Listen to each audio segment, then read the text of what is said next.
વહાલા દોસ્તો, વિડીયોને અંત સુધી જરૂર જોજો. જોઈને તમારા પણ રૂવાડા ઊભા થઈ જશે.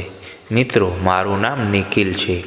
હું દિલ્હીનો છું અને હું એક ભાડાના ફ્લેટમાં એકલો રહું છું. થોડા દિવસ પહેલાં એવું બન્યું હતું કે જ્યારે મારી પડોશી કાકીએ મને તેના ઘરે બોલાવ્યું. હું તેના વિશે કહું. તેનું નામ કોકિલા છે. મારા બાજુમાં ફ્લેટમાં રહેતા હતા, તેથી હું તેમને સારી રીતે ઓળખતો હતો. કાકીને એક પુત્ર પણ હતો, જેની ઉંમર 7 વર્ષની હશે. તેમના પતિ નોકરી કરતા હતા અને તેમનો દીકરો મને ઘણો મળતો હતો. ક્યારેક તો તે મારા ફ્લેટમાં રમવા આવતો અને ક્યારેક હું તેના ઘરે જતો.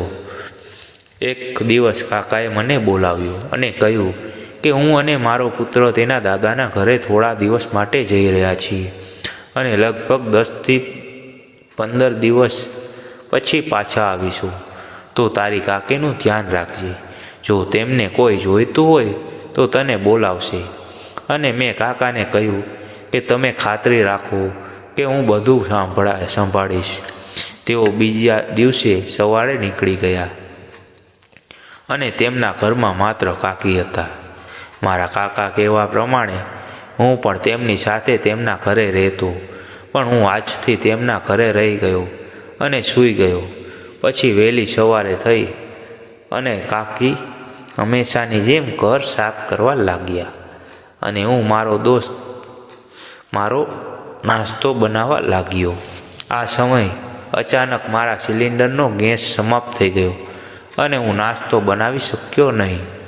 અને હું ખાલી સિલિન્ડર લઈ અને રૂમની બહાર નીકળી ગયો અને સીધો જવા લાગ્યો. તે ફ્લેટનો દરવાજો ખુલ્લો હતો. તેમણે મને સિલિન્ડર લઈ જતો જોયો અને પૂછવા લાગી, અરે નિખિલ, તું સિલિન્ડર લઈને ક્યાં જઈ રહ્યો છે? મેં કહ્યું કે ગેસ પૂરો થઈ ગયો છે કાકી, એટલે રિલે કરાવવા જઈ રહ્યો છું.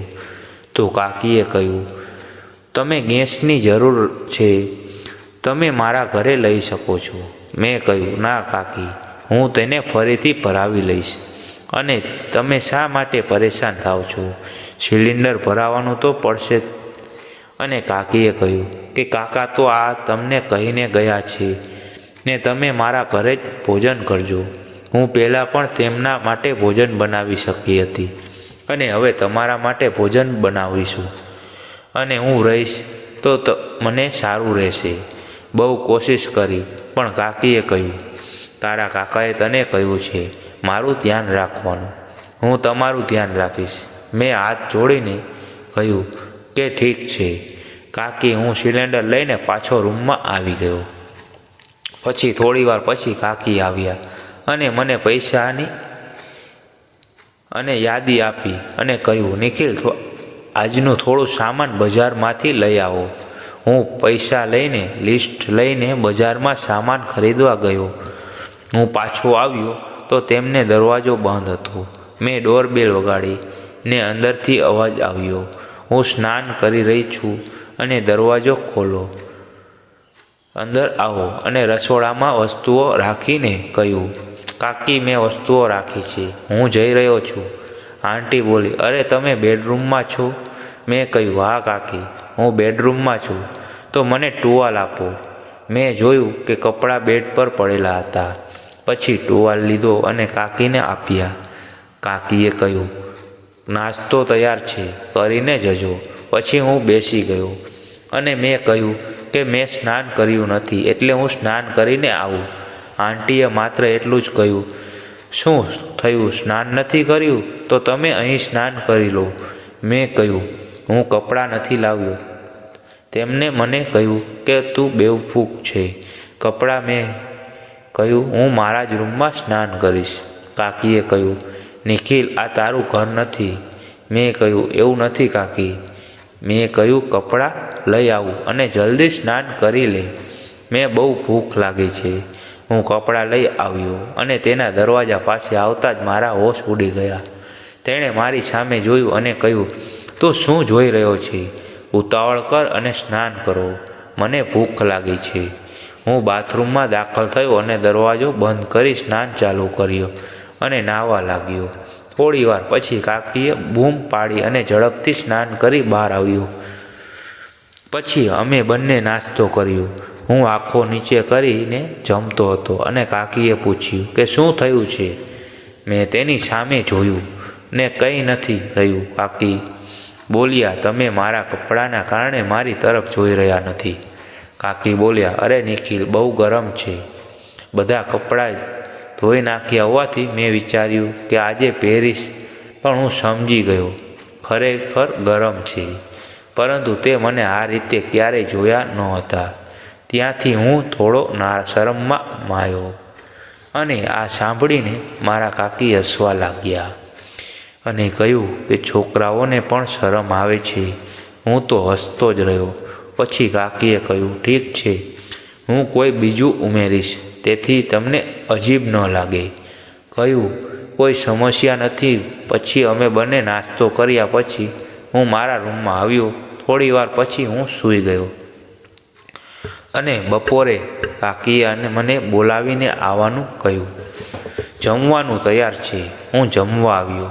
પછી તેમણે મને જોયું અને વાતચીત કરતી હતી અને કાકીએ પણ મારી સાથે વાત કરવાના બદલે મને પોતાનો રૂમ બતાવવા હતા. મારી હાલત ખરાબ હતી. પછી હું સાંજે મારા રૂમમાં આવ્યો અને કાકીએ મને ફોન કર્યો કે તમને ઉપરલા માળેથી થોડાક સામાન બહાર કાઢવાનો છે અને મારે પલંગનો થોડોક બાજુમાં ખસેડવો છે.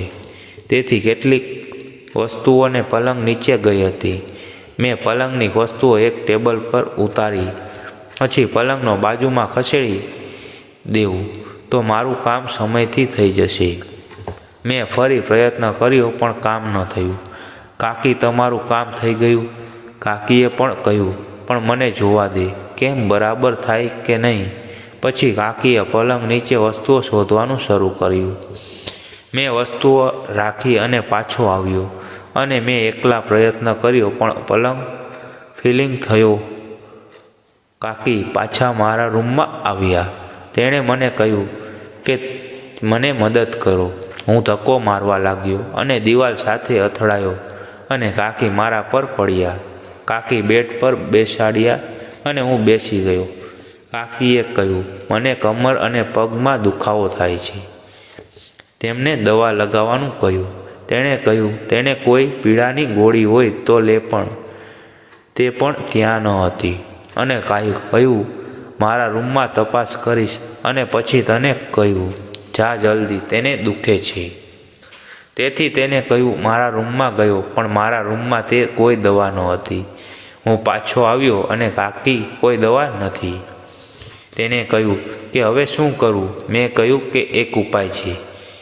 કાકીએ કહ્યું, શું? મેં કહ્યું, ગરમ તેલની માલિશ કરો. કાકી મારા તરફ પ્રેમથી જોવા લાગ્યા અને બોલી, ઠીક છે, પણ તમને એવું ન લાગે કે તમે મને મસાજ કરો છો?